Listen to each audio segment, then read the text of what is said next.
Hello everyone, आप सभी का चीज़ी कोड में स्वागत है। ये एक जावा प्रोग्रामिंग की सीरीज़ है जिसके कंप्लीट होने पर आपके पास अच्छा खासा एक्सपीरियंस होगा कि आगे कैसे बढ़ना है। इसके बाद आप कोई भी लैंग्वेज या फ्रेमवर्क बड़ी आसानी से समझ पाएंगे।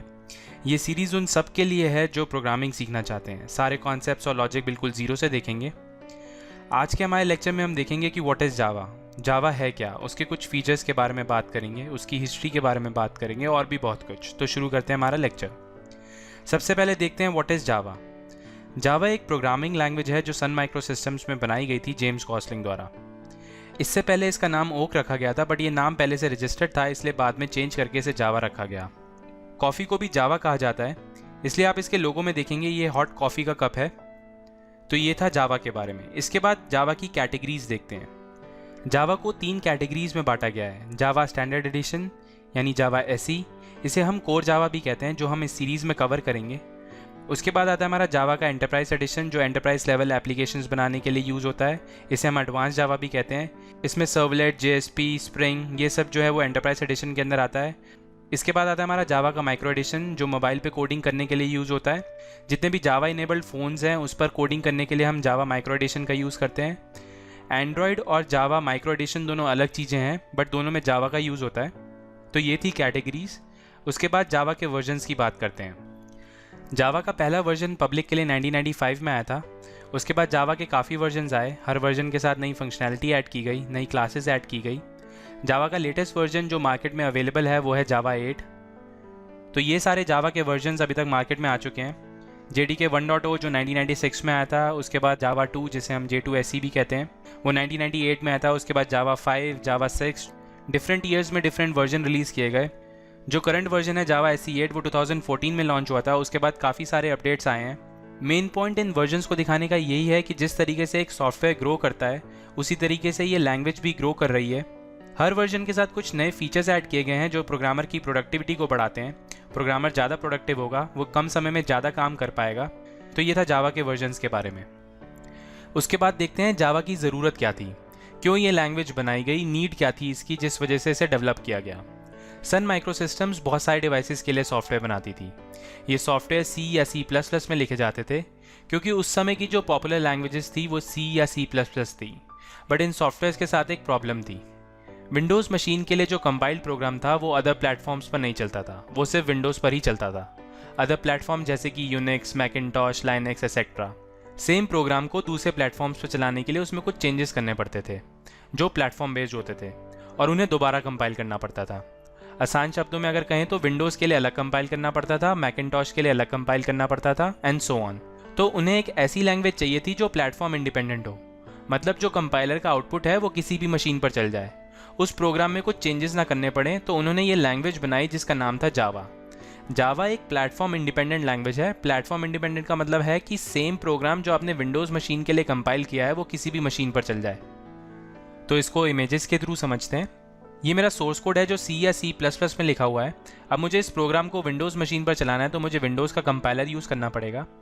ये कंपाइलर का जो आउटपुट है वो सिर्फ विंडोज़ मशीन पर चलेगा, वो मैक या लाइनक्स पर नहीं चलेगा। सिमिलरली अगर मुझे इस प्रोग्राम को मैक पर चलाना है तो मुझे मैक का कंपाइलर यूज़ करना पड़ेगा। इस कंपाइलर का जो आउटपुट होगा वो मैक पर ही चलेगा, वो विंडोज़ या लाइनक्स पर नहीं चलेगा। इस तरीके से जो पुरानी लैंग्वेजेस थी वो काम करती थी। इसको दोबारा से समझते हैं। ये मेरा सोर्स कोड है जिसको मैंने कंपाइल किया कंपाइलर के थ्रू। अब इस कंपाइलर का जो आउटपुट है वो नेटिव कोड है उस मशीन के लिए, यानी उस प्लेटफॉर्म के लिए ये नेटिव कोड है, ये सिर्फ उसी प्लेटफॉर्म पर रन करेगा।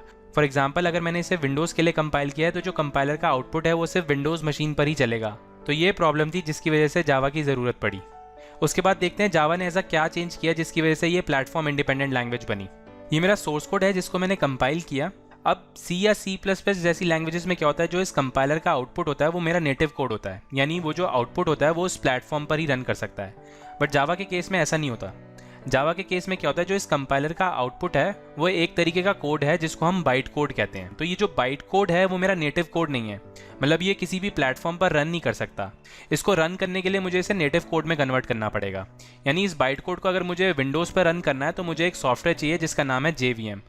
तो वो क्या करेगा, इस बाइट कोड को पढ़ेगा और उसे कन्वर्ट कर देगा नेटिव कोड में। सिमिलरली अगर मुझे इस बाइट कोड को मैक पर चलाना है तो मैं मैक की JVM यूज़ करूँगा।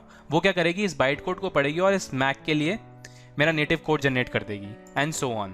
तो इस तरीके से जावा ने प्लेटफॉर्म इंडिपेंडेंस अचीव करी। ये मेरे कंपाइलर का आउटपुट है जिसे हम बाइट कोड कहते हैं। अब मुझे इस बाइट कोड को किसी भी प्लेटफॉर्म पर रन करना है, तो मुझे उस प्लेटफॉर्म पर एक JVM चाहिए। JVM क्या है? Java virtual machine. ये जावा वर्चुअल मशीन क्या करती है? इस बाइट कोड को पढ़ती है और उसको नेटिव कोड में कन्वर्ट कर देती है, जिससे कि ये प्रोग्राम जो है मेरा उस प्लेटफॉर्म पर रन हो जाए। तो इस तरीके से जावा प्लेटफॉर्म इंडिपेंडेंट लैंग्वेज है। जावा का एक स्लोगन है जो बहुत पॉपुलर हुआ है, वो है राइट वंस रन एनीवेयर। मतलब प्रोग्राम को सिर्फ एक ही बार लिखना है और उसको एक ही बार कंपाइल करना है और वो हर प्लेटफॉर्म पर चलेगा। उसके बाद देखते हैं जावा के कुछ फीचर्स। जावा एक सिंपल लैंग्वेज है, ईजी टू पिकअप, आप इस पर ईजिली कोड कर पाओगे। सिंपल सिंटैक्स है, C++ के जितने भी कॉम्प्लेक्स टॉपिक्स थे उनको सिंपल किया गया है। पोर्टेबल लैंग्वेज है, प्लेटफॉर्म या मशीन इंडिपेंडेंट लैंग्वेज है, जैसा अभी हमने देखा था। एक ऑब्जेक्ट ओरिएंटेड लैंग्वेज है, ऑलमोस्ट 100% ऑब्जेक्ट ओरिएंटेड है, सब कुछ इसमें ऑब्जेक्ट्स के थ्रू होता है। इसको डिटेल में देखेंगे आगे। जावा एक सिक्योर लैंग्वेज है, पॉइंटर्स नहीं होते इसके अंदर, आप किसी भी मेमोरी लोकेशन को डायरेक्ट एक्सेस नहीं कर सकोगे। प्रोग्राम का एग्जीक्यूशन जो होता है वो एक सैंडबॉक्स एनवायरनमेंट में होता है, मतलब एक बाउंड्री होती है जिसके अंदर सारा कोड एग्जीक्यूट होता है। तो ये एक सिक्योर लैंग्वेज है। जावा एक रोबस्ट लैंग्वेज है क्योंकि ये स्ट्रांगली टाइप लैंग्वेज है। डेटा का जो टाइप होता है वो कंपाइलेशन पर ही चेक हो जाता है। स्ट्रॉन्ग मेमोरी मैनेजमेंट है इसका, हमें कोई डीएलोकेशन नहीं करना पड़ता, ऑटोमेटिक गार्बेज कलेक्शन होता है इसके अंदर। रन टाइम की एरर्स को हम ग्रेसफुली हैंडल कर सकते हैं एक्सेप्शन हैंडलिंग के थ्रू। तो मतलब इन शॉर्ट ये एक रोबस्ट लैंग्वेज है। मल्टी थ्रेडेड है, अपने प्रोग्राम का कुछ पोर्शन आप पैरेलल में एग्जीक्यूट कर सकते हो। इस फीचर को हम डिटेल में देखेंगे आगे। जावा एक इंटरप्रेटेड लैंग्वेज है। अभी हमने पीछे देखा था कि जो जावा का कंपाइलर होता है वो एज आउटपुट हमें बाइट कोड देता है। JVM क्या करता है? इस बाइट कोड को इंटरप्रेट करता है और नेटिव कोड में कन्वर्ट करता है। बट ये हाई परफॉर्मेंस होता है, जस्ट इन टाइम कंपाइलेशन का यूज़ किया जाता है, यानी JIT का यूज़ किया जाता है इसको हाई परफॉर्मेंस बनाने के लिए। जनरली ये कहा जाता है कि जावा एक कंपाइल्ड एंड इंटरप्रेटेड लैंग्वेज है। उसके बाद जावा एक डिस्ट्रीब्यूटेड लैंग्वेज है, जो इसका कोड होता है वो सर्वर साइड पे भी एग्जीक्यूट होता है और क्लाइंट साइड पे भी एग्जीक्यूट होता है। तो ये थे जावा के फीचर्स। तो अगर आपको ये वीडियो अच्छा लगा तो हमें सब्सक्राइब करें। हम पूरी कोशिश करेंगे कि इस सीरीज़ के एंड तक आप एक अच्छे डेवलपर बन पाएँ। अगर आपका कोई सजेशन है या कोई डाउट है तो हमें कमेंट्स के थ्रू बताएं।